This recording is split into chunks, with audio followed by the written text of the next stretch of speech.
सिलीगुड़ी में स्कूल में आने से बहुत अच्छा लगता है। आज इतना सारा स्टूडेंट्स, करीब 23 स्टूडेंट्स और लिगैशियो बोल के जो इवेंट उन लोग का हुआ, बहुत ही अच्छा क्वालिटी और इतना डिसिप्लिन स्टूडेंट्स।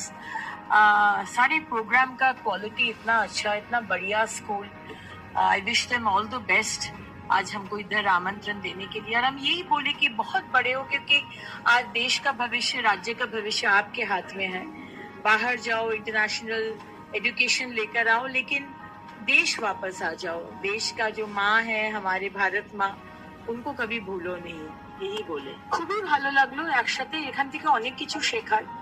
এই যে 3 দিনের যেটা ইভেন্ট হলো, তারা কোনোদিন জীবনে ভুলবে না এবং এখান থেকে যেটা নিয়ে যাচ্ছে তারা বাড়ি, যে নলেজ, যে এক্সপিরিয়েন্স, সেটা জীবনে কোনো না কোনো সময় কাজে আসবে। জীবনে কোনো কিছু ফেলা যায় না, সবকিছুই কোনো না কোনো সময় কাজে আসে। খুবই গুরুত্বপূর্ণ, কারণ 33% মহিলাদের যে রেজার্ভেশন নিয়ে আসছেন, যাতে মহিলারাও এগিয়ে আসে এবং নতুন ছেলে মেয়েদের। আমাদের একটা সময় ছিল মানে রাজনীতি মানে গুন্ডা, রাজনীতি মানে চুরি করা, রাজনীতি মানে পাঞ্চি বুতে শিবতে কুর্তা পাজামা পরে যাওয়া। আজকে চাই যে মাননীয় প্রধানমন্ত্রী বলেন যে ফার্স্ট ইজ নেশন, আর নেশন বিল্ডিং এর কথা উনি বলেন। আজকে এই ছেলে মেয়েগুলো অনেক বড় হবে, অনেক বিদেশে যাবে, কিন্তু দেশে ফিরে এসে আমি চাই তারাও দেশকে, এই যে নেশন বিল্ডিং, দেশকে গড়ার কাজে তারাও লাগুক।